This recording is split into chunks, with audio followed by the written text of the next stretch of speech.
Aladin and his magical lamp.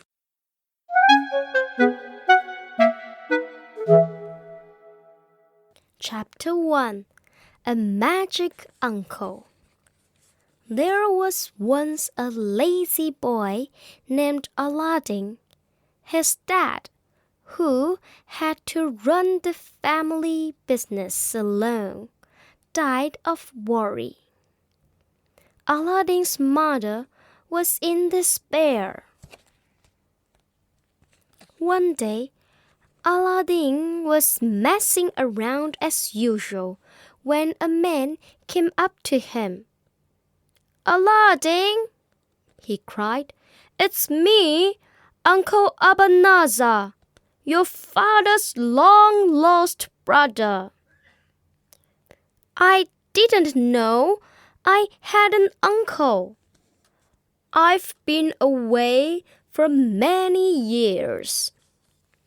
That evening, Aladin's new uncle invited himself to supper. When he heard that Aladin didn't have a job, he bought him a fancy store to run. Aladin and his mother were very happy. Neither of them guessed Abanazar was really a wicked magician. The next day, Abanazar took Aladin on a long walk out of the city. "Here we are," said his uncle at last. He lit a fire, threw some powder on it, and said some strange words.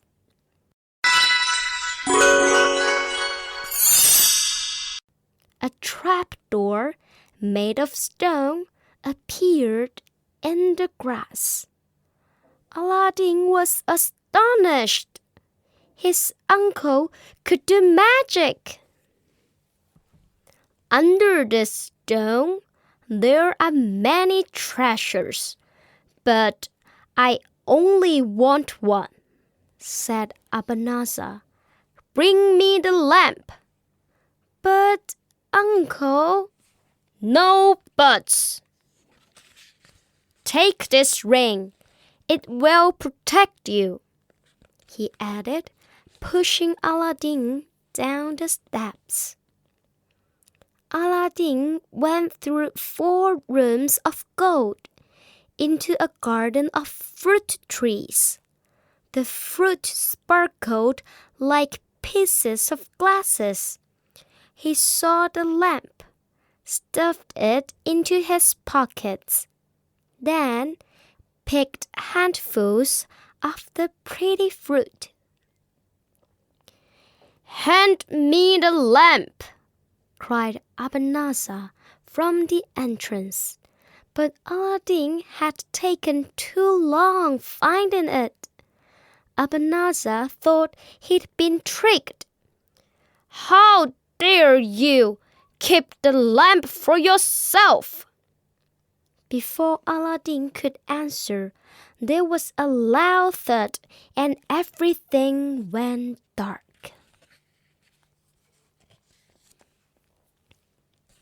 Chapter 2. 2 Genies. Aladin was trapped. It was cold, dark, and very spooky. He rubbed his hands to keep warm. Suddenly, a huge man rose up in front of him.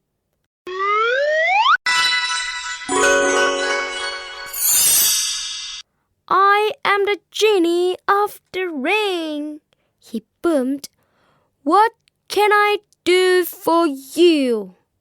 "Wow! Get me out of here!" shouted Aladin. In a flash, he found himself outside on the grass. He rushed home to tell his mother what had happened. "Abanazar can't be my uncle.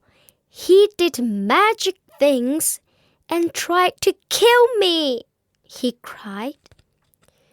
"You and your stories," said his mother. "Now, what do you want for supper?"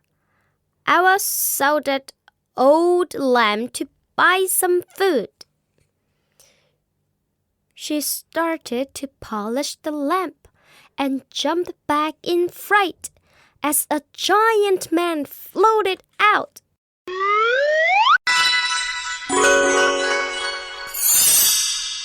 "I am the genie of the lamp. Your wish is my command." "Do you have any food?" asked Aladin. "I am starving." In an instant, a huge feast appeared on silver plates. The food and wine lasted for a week. When it had gone, Aladin sold the silver plates. "I will give you a good price. My price is better." Now, life was easy. If Aladin or his mother wanted food, Aladin just rubbed the lamp and asked the genie. One day, Aladin was at the market selling plates when he saw some sparkling jewels. "They are just like the glass fruit I picked in the cave," he thought in amazement. It wasn't glass after all. He ran straight home, found the jewels he had picked in the cave and hid them. Chapter 3. The Sultan's Daughter. Early one morning, there was a command from the Sultan. "Princess Bada of Buddha will go to the public bath today. Everyone must stay at home." Aladin wondered what the fuss was about. He hid at the bath so he could see the princess for himself. When she lifted her veil, Aladin almost fainted. The only female face he'd seen before was his mother's. But Princess Bada was beautiful. He skipped home with starry eyes and a silly smile. "Whatever's the matter?" asked his mother. "I am in love with the Sultan's daughter," he sighed. "I must marry her." His mother laughed, but Aladin was serious. "If I don't marry Bada, I will die," he said. He begged his mother to ask the sultans for his daughter. "Take him these jewels as a gift," he added. "The sultan will never agree," cried his mother, but she was very worried about her son, so she did as he asked. The sultan lived in a grand palace. On her first visit, the sultan didn't even look at Aladin's mother, but she went back again and again, until finally he spoke to her. "Why do you keep coming to my palace?" She told the sultan about her son's love for Princess Bada. "We are not worthy of your greatness," she mumbled, "but here is a small gift." "I've never seen jewels so big." Bada does need a husband," the sultan said. But you said my son could marry her, cried the thin man beside him.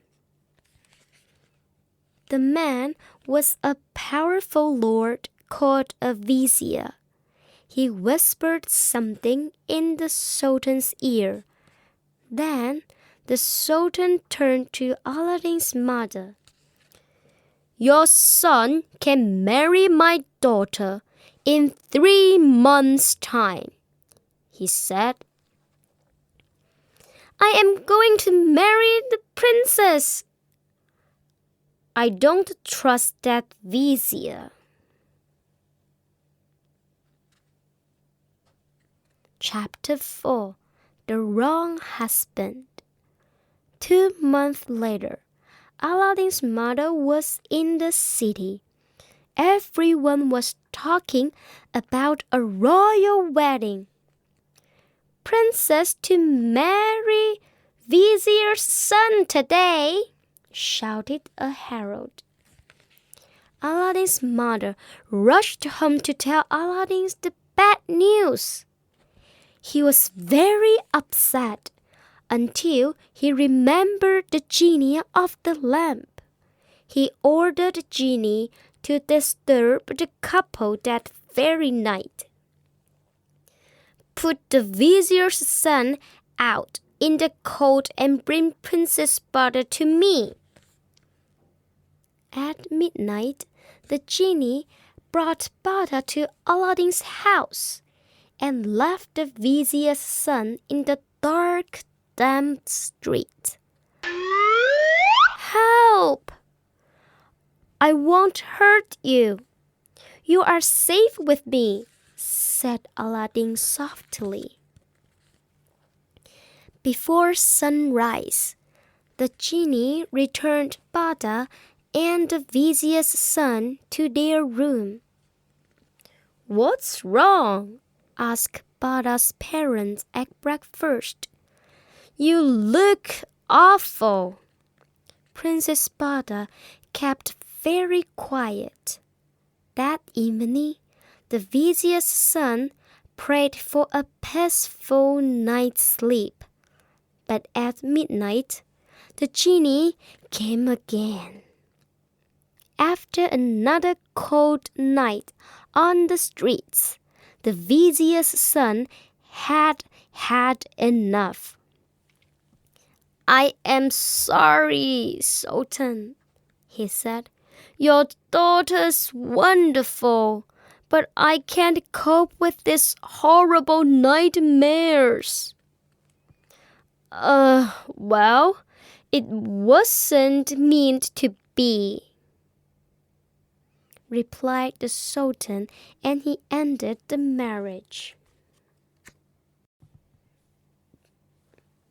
Chapter 5. Aladin Gets Married.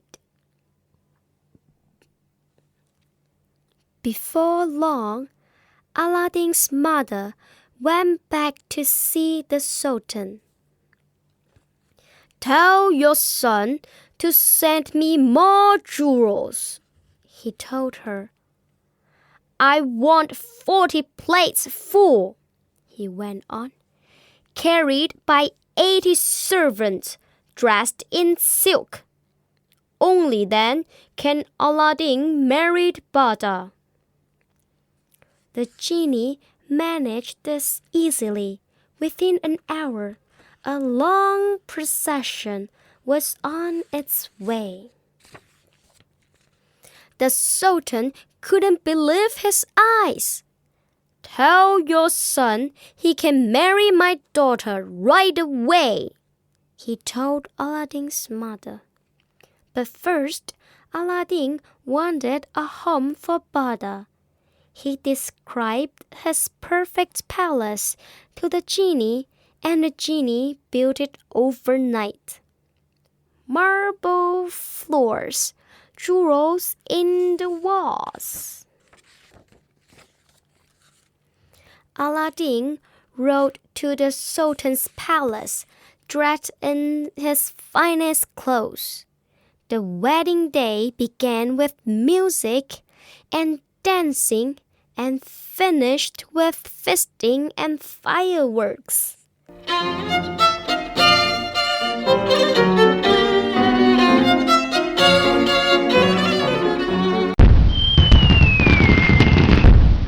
That evening, Bada went to her new home. She was delighted. Aladin was the most handsome man she'd ever seen, and their palace was the best in the world.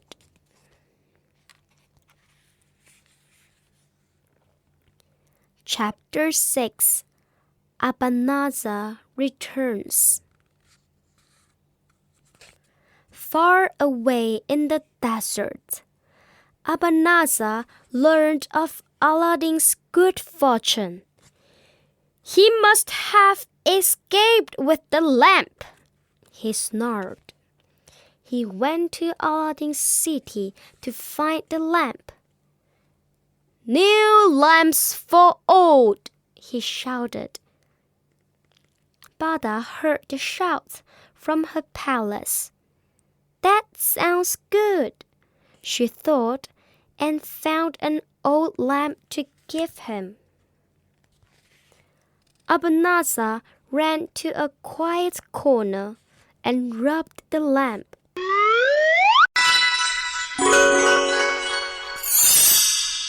"What can I do for you?" asked the genie. "Take me, the palace, and the princess to the middle of the desert," said Abanazar. Later that morning, the Sultan looked from his window and nearly fainted. "My daughter's palace is gone," he said. He thought Aladin had tricked him and sent some soldiers to arrest him. Aladin returned from a hunting trip to find a group of soldiers and no palace. He was just as surprised as the Sultan. "Don't worry, I will find your daughter," he promised. "You'd better, or else you are dead." Aladin clapped his hands together in despair, and the genie of the ring appeared. "Oh, I'd forgotten about you," said Aladin. "Please help me." "I can't bring Bada to you," he replied, "but I can take you to her." Seconds later, Aladin was beneath Bada's window. "A wicked man tricked me." "Don't worry," Aladin called. "I have a plan. Agree to eat with him tonight. I will sneak in with some poison, and you can put it in his wine." Abanazar was so busy gazing at Bada, he didn't see her poison his drink. After one sip, he fell to the ground and died. Aladin searched the palace for his lamp. One wish later, he and Bada were home. Chapter 7. The Evil Brother. But they still weren't safe. Abanazar had an evil brother, and he wanted revenge. The brother dressed up as Fatima, a holy woman. He stood outside Aladin's palace, pretending to heal people. Bada was very excited to see Fatima and invited her inside. "What a lovely hall," said the fake Fatima. "But if you hung a roc's egg from the dome, it will be even better." The rock was an enormous bird which laid huge white eggs. Bada loved Fatima's suggestion and asked Aladin. "No problem," he said, and called the genie of the lamp.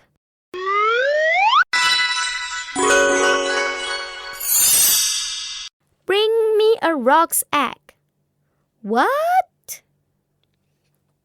"Anything but that," wailed the genie. "If you ask for such a thing, I must kill you." "But I know it wasn't your idea," he went on. "Fatima is really Abanaza's brother in disguise. He wants you dead." Aladin was shocked. He had to think fast. "Oh, my head's so sore." He asked Fatima to heal his headache. As the evil brother came closer, Aladin grabbed his dagger and killed him. With no more evil men to bother them, Aladin and Bada were safe. In time, Aladin became sultan and his mother became a grandmother. They had all they could wish for. So the lamp and ring were left in a drawer. Who knows? The genies may still be there today.